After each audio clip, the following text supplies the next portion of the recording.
시청자 여러분 안녕하십니까? 뉴스7의 김명우입니다. 우리 국민들은 현직 대통령이 구속되는 상황까지 목도하고 있습니다.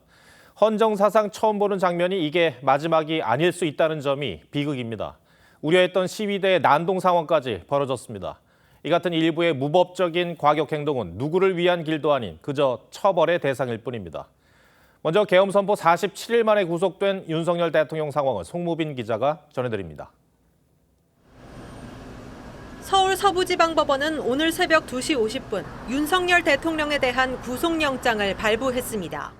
내란 우두머리, 직권남용 권리행사방해 등의 혐의가 적용된 윤 대통령에 대해 법원은 증거를 인멸할 우려가 있다고 밝혔습니다.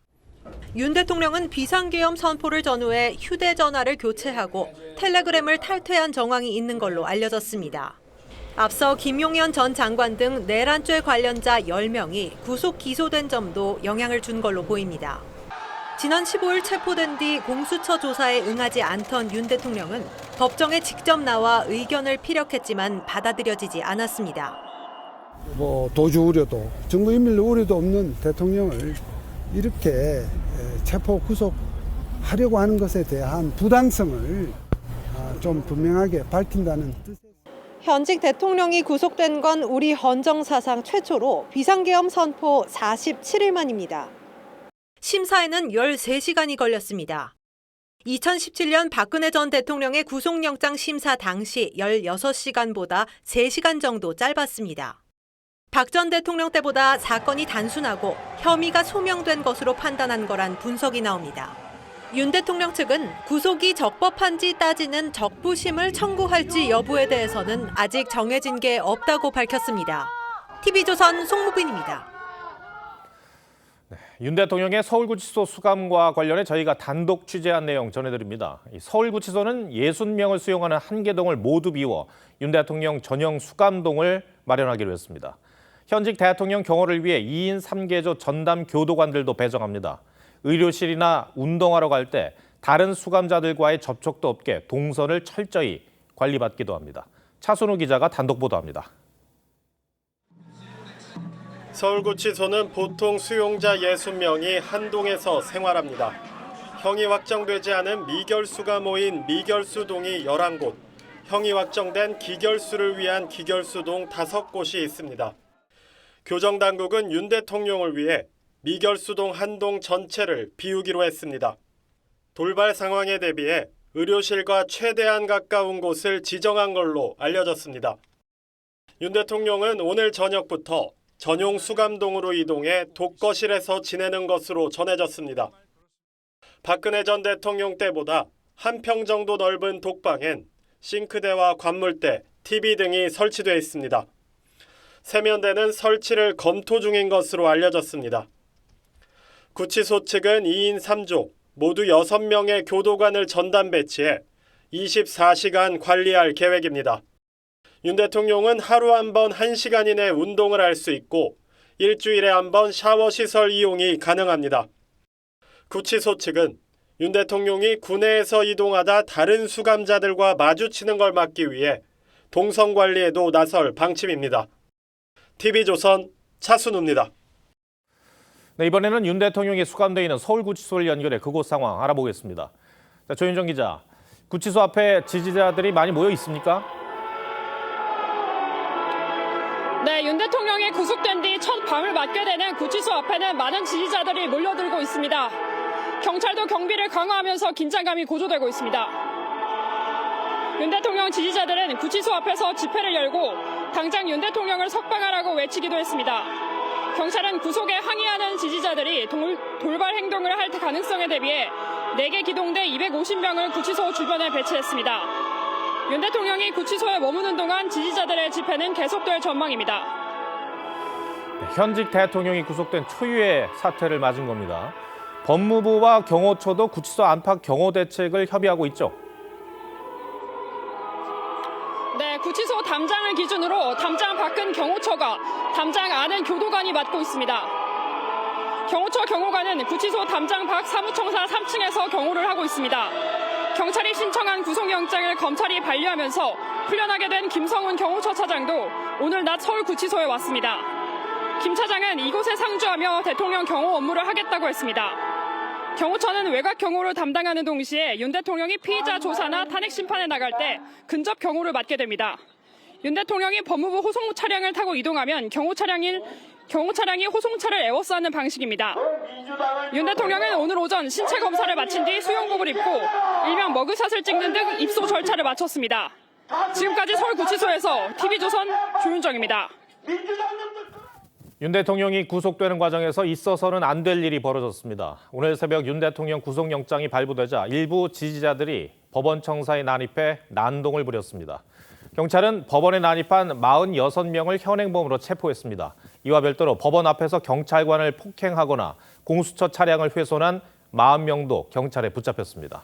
고승현 기자가 보도합니다. 새 막대기로 유리창을 깨부숩니다. 한 남성은 창문을 향해 소화기를 던집니다. 건물 안에서는 빼앗은 경찰 방패로 시설물을 내려치고 짓밟기도 합니다.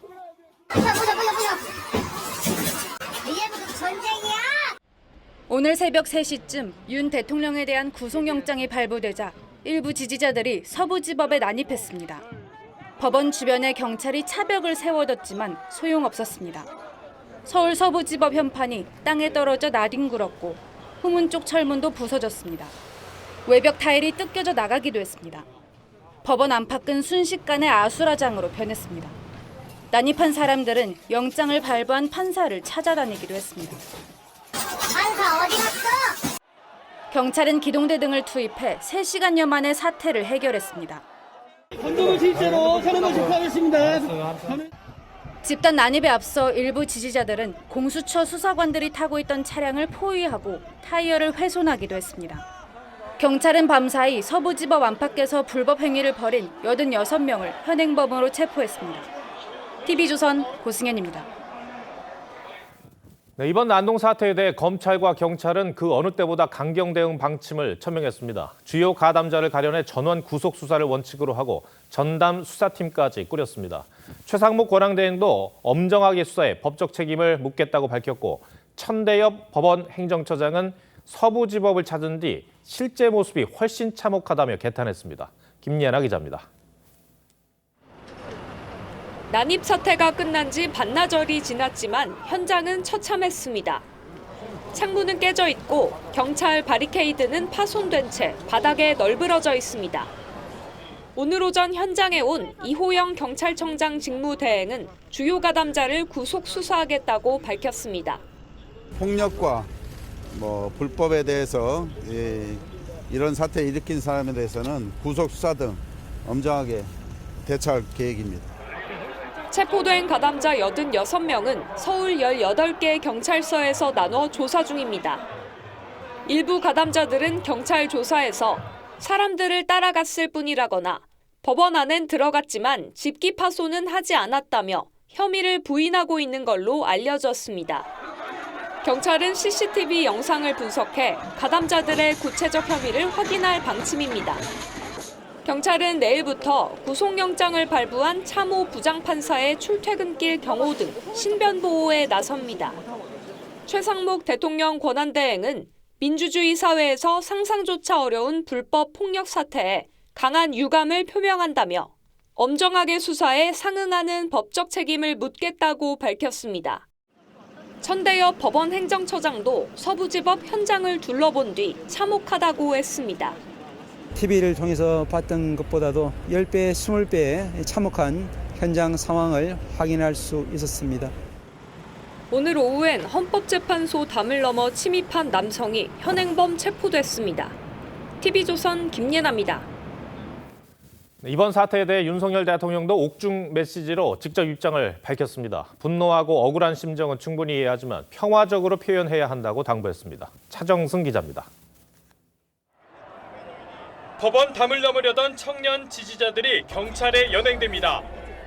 법원 난입 사태 소식을 전해들은 윤석열 대통령이 변호인단을 통해 옥중 메시지를 냈습니다.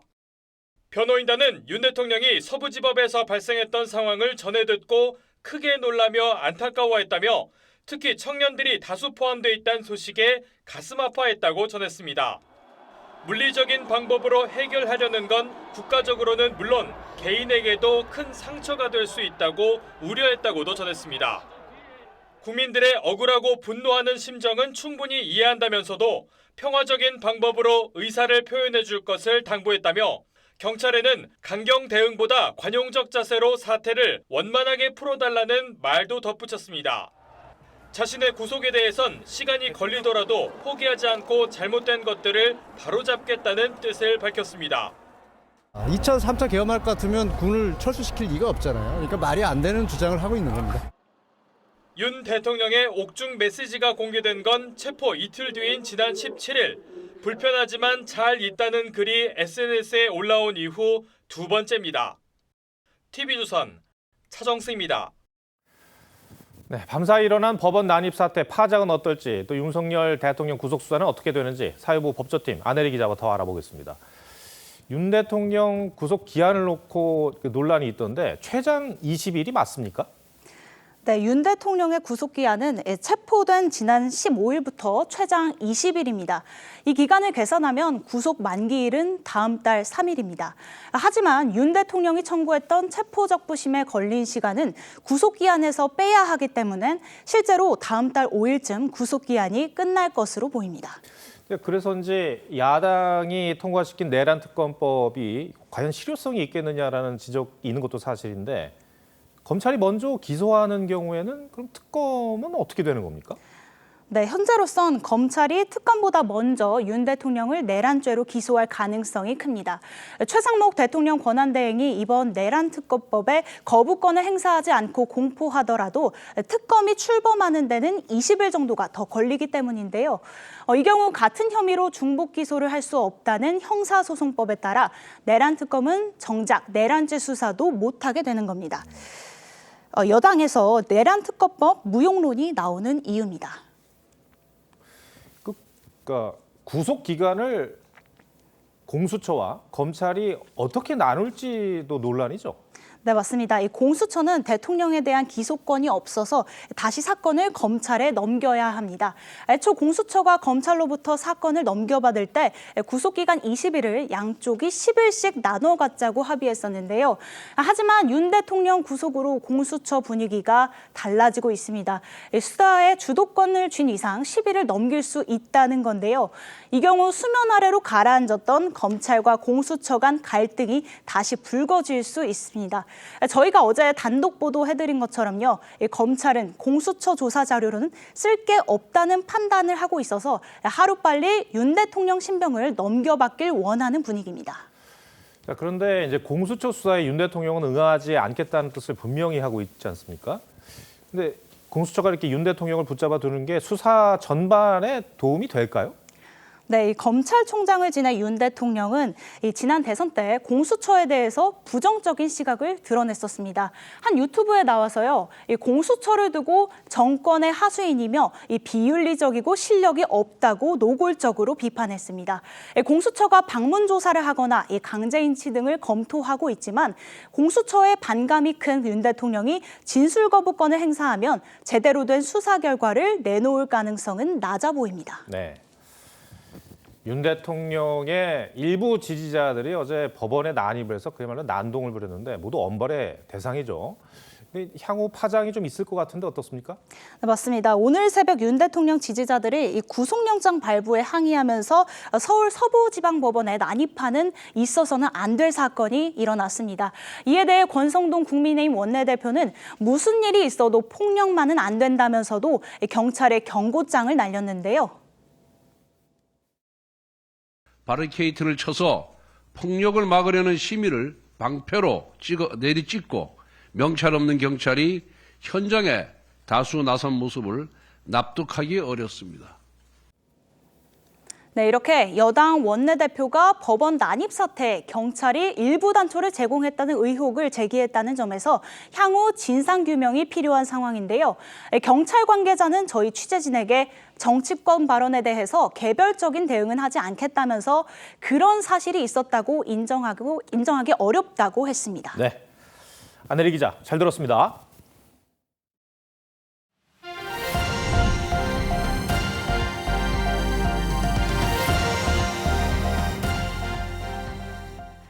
윤석열 대통령의 신병을 확보한 공수처는 수사에 한층 탄력을 받게 됐습니다. 하지만 윤 대통령은 구속 후 첫 번째 조사를 위한 출석 요구에 응하지 않았는데요. 공수처는 조사를 계속 거부할 경우 강제로 연행하거나 구치소 방문 조사가 가능한지 법률 검토에 들어갔습니다. 이재준 기자입니다. 윤석열 대통령은 시종일관 공수처에 내란죄 수사권이 없다고 주장해왔습니다. 불법이 자행되고 무효인 영장에 의해서 절차를 강압적으로 진행하는 것을 보고 정말 개탄스럽지 않을 수 없습니다. 공수처는 구속 수감된 윤 대통령에게 오늘 오후 2시 청사로 나와 조사를 받으라고 통보했지만 윤 대통령은 응하지 않았습니다. 윤 대통령 측은 공수처에선 말할 것이 없다며 앞으로도 조사에 협조하지 않을 뜻을 밝혔습니다. 수사 권한이 없는 공수처 조사엔 응하지 않겠다는 점을 다시 한번 강조한 겁니다. 윤 대통령이 계속 조사에 응하지 않을 경우 구치소 방문 조사나 강제로 조사실에 데려오는 강제 인치도 거론됩니다. 공수처 관계자는 강제 인치는 규정에 없고 판례에만 있다며 검토를 해봐야 할 문제라고 밝혔습니다. 오늘 오전 윤 대통령 측이 입장문을 통해 공수처와 법원을 비판한 것에 대해선 사법 시스템 내에서 해결하려는 노력 없이 법치를 부정하는 취지라며 심히 유감이라고 했습니다. 공수처는 윤 대통령에게 내일 오전 10시 출석 조사를 다시 통보했습니다. TV조선 이재중입니다. 대통령실은 윤 대통령 구속으로 사법부의 신뢰 하락이 우려된다며 공개 반발했습니다. 특히 정진석 비서실장은 계엄이 폭동인지 비상조치인지는 국민이 판단할 것이라며 윤 대통령 옹호에 나섰습니다. 변호인단은 시일야 방성대국, 목놓아 통곡한다는 입장문을 내고 법원을 맹비난했습니다. 조성호 기자입니다. 대통령실은 윤석열 대통령에 대한 구속영장이 발부된 직후 언론 공지를 통해 다른 야권 정치인들과 형평성에 맞지 않는 결과라며 사법부의 공정성에 대한 국민적 신뢰를 떨어뜨리지 않을까 우려된다고 했습니다. 정진석 비서실장도 자신의 SNS에 헌정문란 목적의 폭동인지 비상조치인지 결국 국민이 판단할 거라며 법원의 영장 발부를 에둘러 비판했습니다. 대통령실이 윤 대통령의 주장처럼 비상계엄 선포의 불가피성을 강조하며 영장 발부의 부당성을 지적한 거란 해석이 나옵니다. 정 실장은 오전 수석비서관 회의를 주재하며 윤 대통령 구속에 따른 대응 방안도 논의했습니다. 특히 어려운 전국 상황에서도 안정적 국정 운영을 위해 공직자로서 맡은 바 역할을 다할 것을 당부한 걸로 전해졌습니다. 윤 대통령 변호인단은 오늘 목놓아 통곡한다는 의미의 시일야 방성대국이란 입장문을 통해 법치가 죽고 법 양심이 사라졌다며 사법부의 판단을 존중한다는 말조차 꺼내기 어려울 정도의 엉터리 구속영장이 발부됐다고 반발했습니다. 영장 발부 사유인 증거인멸에 대해선 대통령 직무가 정지되고 사건 관계자 10여 명이 구속 기소된 상황에서 더 이상 나올 증거도 인멸할 증거도 없다고 반박했습니다. TV조선 조성호입니다. 국민의힘은 대통령 구속 결정이 야당 대표란 이유로 구속을 면한 이재명 대표와의 형평성에 맞지 않다고 주장했습니다. 이젠 국가 운영 시스템을 뜯어 고쳐야 한다며 개헌을 논의해야 할 때란 주장도 잇따라 나왔는데요. 하지만 법원 난입 사태에 대해선 거리를 두는 모습입니다. 장윤정 기자입니다. 국민의힘은 공수처의 수사권 논란이 지속되고 있는 상황에서 현직 대통령 구속에 따른 파장이 충분히 고려됐는지 의문이라고 했습니다. 그러면서 재작년 기각된 이재명 대표의 구속 심사를 언급했습니다. 당시 법원은 야당 현직 대표로서 증거인멸 염려를 단정짓기 어렵고 방어권 보장이 필요하다며 영장을 기각한 바 있습니다.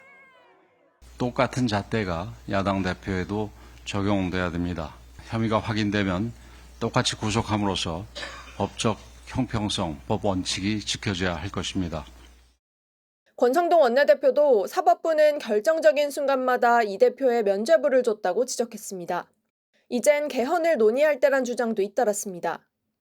오세훈 서울시장은 지도자 리스크로 인한 혼란을 최소화하도록 나라 운영 시스템을 완전히 개보수해야 한다고 했고, 권영세 비대위원장도 대통령 개인의 문제라기보다 제도 자체의 문제라며 조만간 개헌특위를 구성해 논의를 시작하겠다고 했습니다. 법원 난입 사태에 대해선 모든 종류의 폭력에 단호히 반대한다며 자제를 당부했습니다. 힘들고 괴롭지만 가장 어려운 상황에서도 합법의 테두리를 벗어나지 않는 자제력을 발휘합시다. 무슨 일이 있어도 폭력만은 안 된다는 것을.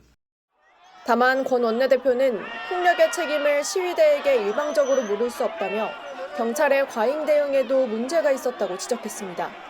TV조선 장윤정입니다.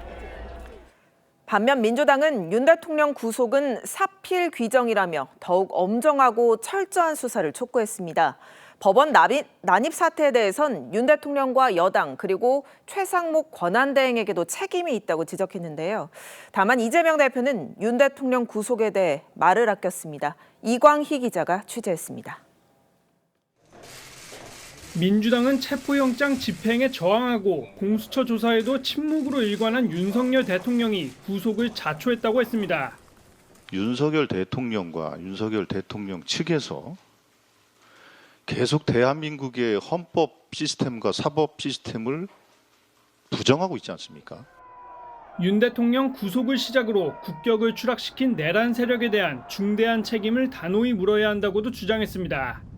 서부지법에서 벌어진 난입 사태에 대해선 사법부에 대한 폭동으로 규정하며 내일 관련 상임위를 열어 현안 질의에 나서겠다고 했습니다. 또 이번 사태에 지지자들을 선동한 윤 대통령과 이를 부추긴 여당, 방관한 최상목 권한대행 모두 책임이 있다고 비판했습니다. 사법체계를 파괴하는 민주공화국의 기본적 질서를 파괴하는 행위입니다. 어떤 이유로도 용납할 수 없는 행위.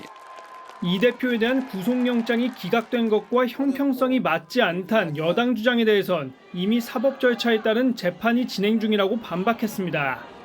이 대표는 윤 대통령 구속과 관련해선 직접적인 언급을 하지 않았습니다. 윤 대통령이 구속된 만큼 이젠 국정 안정에 주력해야 한다는 목소리도 나왔습니다.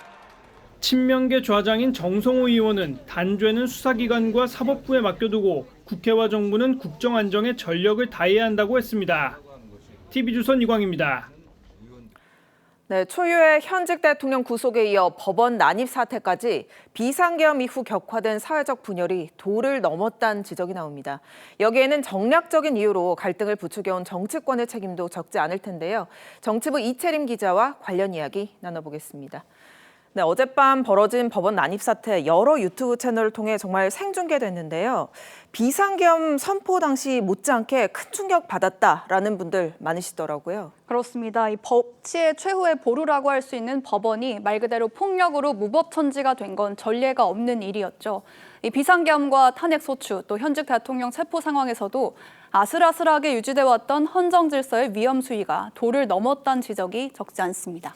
윤 대통령이 그동안 지지층 결집을 노리는 듯한 메시지를 많이 내왔는데 그래서 이번 사태의 책임이 자유로울 수 있을까라는 지적도 있는 것 같은데요. 네, 윤 대통령은 지난 1일에 시위대에 끝까지 싸우자 유튜브로 보고 있다 이런 편지를 공개했죠.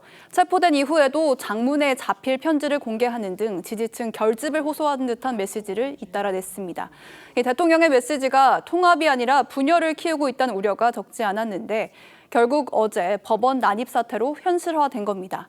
윤 대통령이 오늘 평화적인 의사 표현을 해달라며 옥중 메시지를 냈지만 뒤늦은 감이 있습니다. 여야 모두 폭력은 안 된다라고 메시지를 냈는데 그래도 온도차는 좀 있는 것 같더라고요. 네, 민주당은 어제 이번 사태를 제2의 내란 사태, 폭동으로 규정하고 강한 법적 처벌을 요구하고 있습니다. 국민의힘도 폭력은 용납될 수 없다면서 당원들을 상대로 더 이상 물리적 충돌은 없어야 한다고 긴급 메시지를 냈습니다. 하지만 불법 집회를 막던 경찰이 민노총 시위대에게 무전기로 머리를 맞았을 때 경찰의 과잉 대응을 문제 삼았던 민주당이나 각종 불법 시위 땐 강력 대응을 주장해오다 이번엔 경찰의 과잉 대응도 문제라는 국민의힘도 이번 사태를 정략적으로 접근하고 있다는 지적을 피하기 어려워 보입니다. 특히 대다수 국민들이 이번 폭력 사태의 심각성을 느끼고 있는 만큼 여당이 어정쩡하게 대응할 경우 최근 상승 국면인 지지율에도 영향을 줄 수 있다는 전망이 나옵니다. 네, 어쨌든 현직 대통령이 최초로 구속이 됐는데 향후 전국에 변화가 불가피할 것 같은데요. 네, 일단 국민의힘은 이재명 대표의 사법 리스크 부각에 주력하면서 시선을 외부로 돌리는 노력에 집중할 걸로 보입니다. 또 지금까지는 주로 공수처의 수사권 문제에 초점을 맞춘 대응을 해왔지만 법원에서 구속의 필요성까지 인정한 만큼 장기적으로는 대통령과의 관계 설정에 대한 고민이 시작될 수밖에 없을 듯합니다. 다만 강성 지지층 이탈을 불러올 수 있는 만큼 당분간은 적극적인 옹호도, 강경한 선긋기도 아닌 모호한 입장을 유지할 가능성이 높아 보입니다. 민주당의 경우 최근 지지율 하락세가 계속 이어지고 있는데 전략의 변화가 불가피할 것 같아요. 네, 일단 윤 대통령을 비롯한 계엄 사태에 대한 공세는 계속 이어질 가능성이 높습니다. 다만 이 탄핵 소추와 체포, 구속 등 윤 대통령에 대한 사법 절차가 하나씩 이뤄질수록 다음 타깃은 결국 이 대표가 될 가능성이 높다는 건 고민의 지점입니다. 특히 이르면 3월쯤 나올 걸로 보이는 이재명 대표의 선거법 재판 2심 선고는 여전히 가장 큰 전략상의 변수죠. 최상목 대행 탄핵을 주장하는 강경파들의 목소리, 또 이제는 수권 정당의 면모를 보여줘야 한다는 온건파의 요구가 동시에 나오는 상황에서 시간에 쫓기고 있는 이 대표가 어느 쪽에 더 무게를 둘지에 따라서 민주당의 행보도 달라질 걸로 보입니다. 네, 이 기자 잘 들었습니다.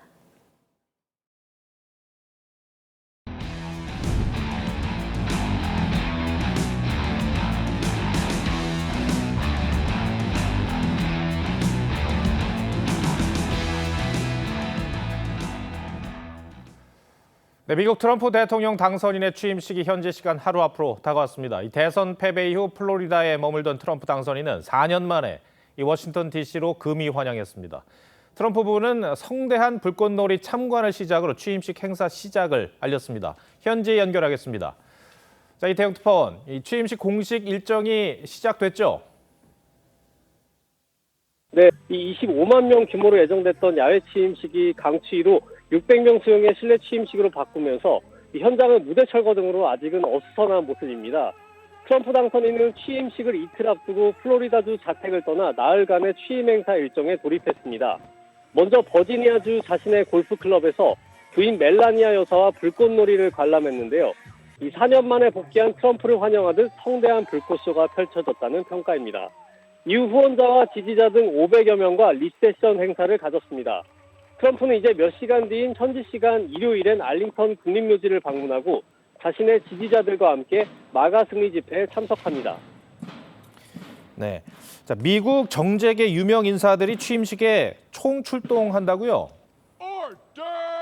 네, 트럼프의 눈도장을 찍기 위해 각계 저명 인사들이 강추위를 뚫고 워싱턴으로 모이고 있습니다. 취임식에는 전임 바이든 대통령은 물론 트럼프와 경쟁을 펼쳤던 해리스 부통령도 참석합니다. 오바마와 부시 그리고 클린턴 등 전직 대통령들도 부부 동반으로 참석할 예정인데요. 다만 오바마 전 대통령 부인인 미셸 오바마 여사는 관례를 깨고 참석하지 않았습니다. 재계 인사들의 참석도 이어집니다. 일론 머스크 테슬라 CEO는 물론 메타 CEO 저커버그와 베이조스 아마존 회장, 챗 GPT와 우버의 CEO 등 빅테크 거물들도 한자리에 모입니다. 지금까지 워싱턴에서 TV조선 이태형입니다. 다음 소식 이어갑니다.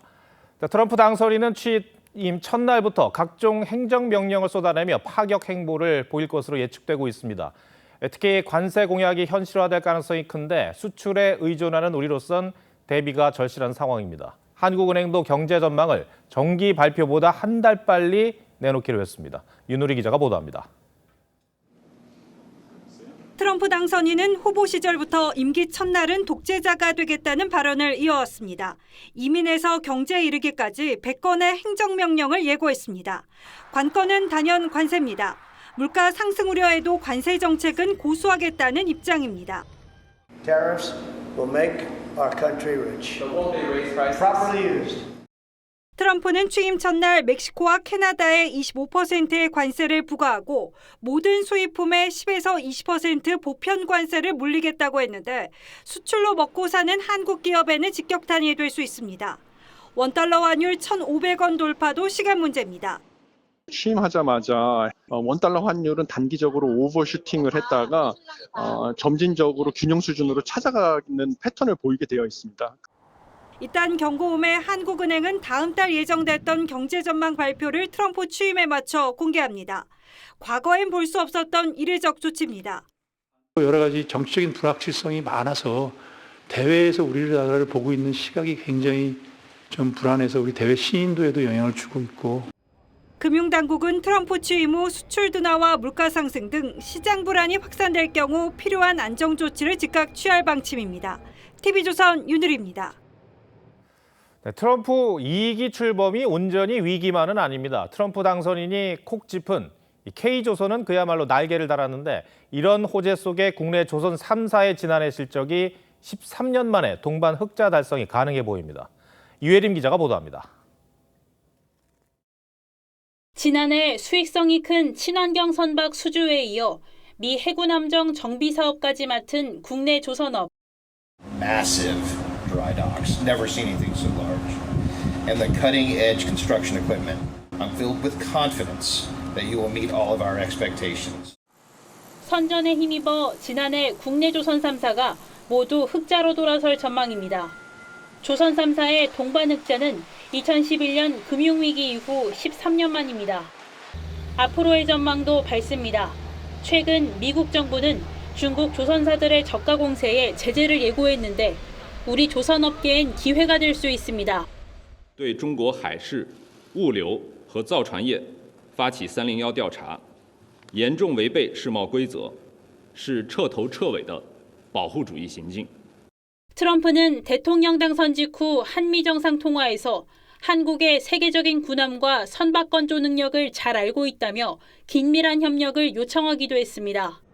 또 전통적 에너지 산업을 강조해 국내 조선의 강점인 LNG 운반선 수요도 늘어날 것으로 보입니다.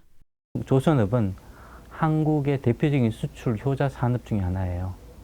그렇기 때문에 한국의 경제, 특히 수출에 대해서도 굉장히 큰 기여를 합니다. 13년 만에 적자 늪에서 탈출한 한국조선. 새로운 도약을 앞두고 있습니다. TV조선 유혜림입니다. 서울 낮 기온이 9도까지 오르는 등 비교적 따뜻한 하루였습니다. 이번 주 내내 평년 기온을 크게 웃도는 포근한 날씨가 이어질 전망인데요. 다만 낮 동안 녹은 눈이 밤사이 다시 얼면서 내일 아침 출근길엔 도로 위 암살자로 불리는 블랙아이스 조심하셔야겠습니다. 블랙아이스 대처법 박재훈 기자가 알아봤습니다. 운전자가 속도를 미처 줄이지 못하고 차량 2대를 연달아 들이박습니다. 지난 14일 새벽 이 도로에서만 차량 43대가 잇따라 추돌했습니다. 원인은 밤사이 생긴 도로 위 살얼음, 이른바 블랙아이스입니다.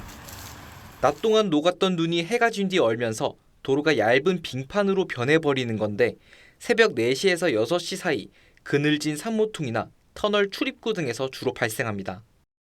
기온이 올라 눈이 아닌 비가 내리더라도 물의 형태인 비가 차가운 도로에 닿으면 얼음으로 변할 수 있어 안심할 수 없습니다. 만약에 블랙아이스 현상에 접하게 되면 차량이 미끄러지는 방향으로 핸들을 돌려야 보통은 그 피해를 줄일 수가 있고요. 기상청은 내일 수도권과 강원 영서지방에 새벽부터 비 또는 눈이 내릴 것으로 내다봤습니다. 최저기온이 영상과 영하를 넘나들고 있는 만큼 특히 많은 눈이 쌓여있는 경기 북동부와 강원 내륙 등을 중심으로 블랙아이스가 나타나는 곳이 많을 전망입니다.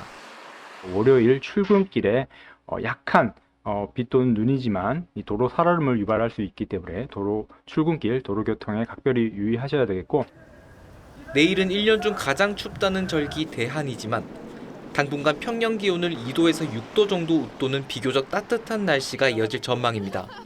TV조선 박재훈입니다. 수도권 광역급행철도 GTX-A 개통으로 이동 시간이 대폭 줄면서 해당 노선 주민들의 삶의 질이 달라졌다는 평가가 나오고 있습니다. 특히 파주 운정에서 서울역 구간을 두곤 교통혁명이란 말까지 나오는데요.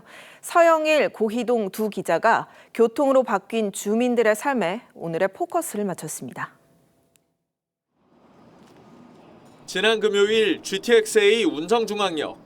지난달 말 파주 운정에서 서울역 노선이 개통되면서 이른 아침부터 서울로 출근하려는 시민들의 발길이 이어집니다. 시민들은 GTX 덕분에 아침과 저녁이 있는 삶을 되찾았다고 극찬합니다. 원래는 새벽 5시 반에 일어났는데 GTX 생기고 이제 7시 반에 일어나서 30분 만에 준비하고 8시에 나오는. 얼마나 효과가 있을까? 출근 시간 두 기자가 파주에서 GTX-A와 버스로 나누어 서울 광화문에 있는 회사까지 직접 이동해봤습니다. 지하 8층까지 엘리베이터를 타고 빠르게 승강장에 도착했습니다. 배차 간격은 10분으로 SRT를 같이 쓰는 동탄역의 절반에 불과합니다. 열차를 타고 20분이 지나자 바로 서울역이었습니다.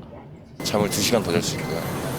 그리고 퇴근하고 나서도 운동도 하고 여가 생활에 즐길 수 있는 시간이 너무 많이 생겨서 너무 만족하고 있습니다. 곧바로 지하철 1호선으로 갈아타고 시청역에서 내려 회사에 도착할 때까지는 총 46분이 걸렸습니다. 반면 버스 출근길은 시작부터 험난했습니다. 정류장에선 한겨울 추위에 떨어야 했고 광역버스는 자리가 모두 차 탑승하지 못할까 걱정이 앞섰습니다. 좌석이 다 차면 못 타기도 해요. 계속 다음 버스를 기다려야 돼요. 그러면 한참 딜레이. 그쵸. 그만큼 딜레이. 출근길 교통정체도 복병이었습니다. 일선 지나서부터 막 꽉꽉 막히니까 자기차 가지고 하시는 분들은 새벽에 나가자면 뭐 한 시각이죠 뭐. 파주에서 출발한 지 1시간 30분이 다 돼서야 회사에 도착할 수 있었습니다. 파주 운정부터 서울역 구간은 주중 이용객이 3주 만에 예측치의 70%를 달성해 50%에 불과했던 동탄에서 수서 구간보다 빠르게 안착하고 있습니다. 네트워크가 취약한 데고 대중교통이 상당히 안 좋거든요. 비용을 지불하더라도 1시간하고 20분하고는 3분의 1 차이거든요. 2028년 삼성역까지 개통되면 GTX발 교통혁명이 완성될 것으로 보입니다. 뉴스7 포커스입니다. 40대 돌풍을 일으키며 대한체육회 새로운 수장으로 뽑힌 유승민 당선인이 화제입니다. 올림픽 금메달부터 IOC 선수위원, 최연소 탁구협회장의 체육대통령까지 고비처마다 승부석 의지를 발휘한 선거의 제왕 유승민을 성민혁 기자가 만났습니다. 눈밭에서 스키를 타고 썰매에도 올라탑니다. 도복을 입고 돌려차기도 날려봅니다. 대한민국 태권도 파이팅! 유승민 당선인은 체육회장 선거 기간 동안 종목 68개를 체험했습니다. 세배 동영상도 5시간에 걸쳐 제작했고 공약 영상은 1,100명에게 보냈습니다. 유승민만 할 수 있는 선거 전략이었습니다. 2개만 하자라고 생각했습니다. 68개 종목 체험한 거와 또 연말에 세배, 타업자들은 못하는 나만이 할 수 있는 거다라는 생각을 갖고 주요했습니다. 9년 전 리우에서 IOC 선수위원회에 도전했을 때처럼 역전을 이뤄냈습니다. 67만 보 딱 찍히더라고요. 15일 정도 선거 기간 동안 그게 키로수로 하는 게 470kg 정도 되더라고요. 체중이 5kg가 빠졌습니다. 이번 선거 기간엔 6만 킬로미터를 넘게 돌아다닐 만큼 체력은 자신 있습니다. 그때 주말에 3일 뛰어요. 근데 거기에 되게 신기한 사람 하나 껴있는 거 아니야? 탁구 유승민. 내가 알기로 1등을 유승민이 하고. 이번 체육회장 선거판은 그 어느 때보다 뜨거웠습니다. 지난 8년 동안 체육회 예산을 늘리며 상당한 영향력을 확보한 이기흥 회장은 상급 기관인 문체부로부터 직무 정지를 당했고 각종 비위 혐의로 강제 수사까지 받았습니다. 체육회 노조는 반대 집회를 여는 등 변화를 바라는 시대적 목소리는 커졌습니다. 선거인단의 절반 이상인 40대 이하 젊은 층이 투표장을 많이 찾았고 결국 38표 차로 세대 교체를 이뤘습니다. 체육인들이 기억하기론 정말 부지런했다. 정말 일꾼이었다. 일 잘하고 정말 우리들을 위해서 정말 그 한 몸 열심히 불태웠다라는 평가를 받고 싶습니다. 42살 체육회장의 임기는 다음 달 28일 시작합니다. TV조선 성민혁입니다. 푸른 뱀의 해, 새로운 시즌을 앞두고 프로야구 구단들은 심기일전에 한창입니다. 두산은 15년 만에 새 옷을 입었고 한화는 새로운 구장에서 시즌을 맞습니다. 박소영 기자입니다.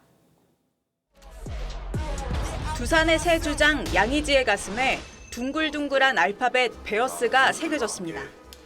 옆구리와 허벅지 쪽엔 삼선 줄이 나 있습니다. 새해를 맞은 두산이 새 유니폼을 공개했습니다. 15년 만에 탈바꿈입니다. 너무 가볍습니다. 경기력에 있어서 굉장히 도움될 거라고 믿고 있고. 지난해 정규 시즌을 4위로 마친 두산은 와일드카드 결정전에서 KT의 덜미를 잡혀 일찍 가을 야구를 마감했습니다. 작년에 채워드리지 못했던 그 아쉬움 올해 10배, 20배로 채워드리도록 열심히 준비해서. 계약 마지막 해를 맞은 이승엽 감독은 어깨가 무겁습니다. 야유도 많이 받고 질타도 많이 받고 더 악착 같은 팀을 만들려고 노력을 해보겠습니다. 다가오는 시즌을 앞두고 와신 상담하는 건 한화도 마찬가지입니다. 이쁘게 잘 나온 것 같고 이거 입고 잘하면은 저희가 유니폼이 더 빛날 수 있을 것 같아서. 당연히 좋죠. 새 디자인에 색상도 너무 잘 맞는 것 같고. 수건이었던 새 구장, 대전 한화생명 볼파크도 올해 개장합니다. 2년을 지어 현재 공정률 95%가 넘었습니다. 모든 자리에서 팬분들이 이제 야구를 좀 많이 편하게 보실 수 있는 것 같아서 전에 구장보다는 이제 청사년 새해, 새 구장에서 새 옷을 입고 각오를 다집니다. TV조선 박소영입니다.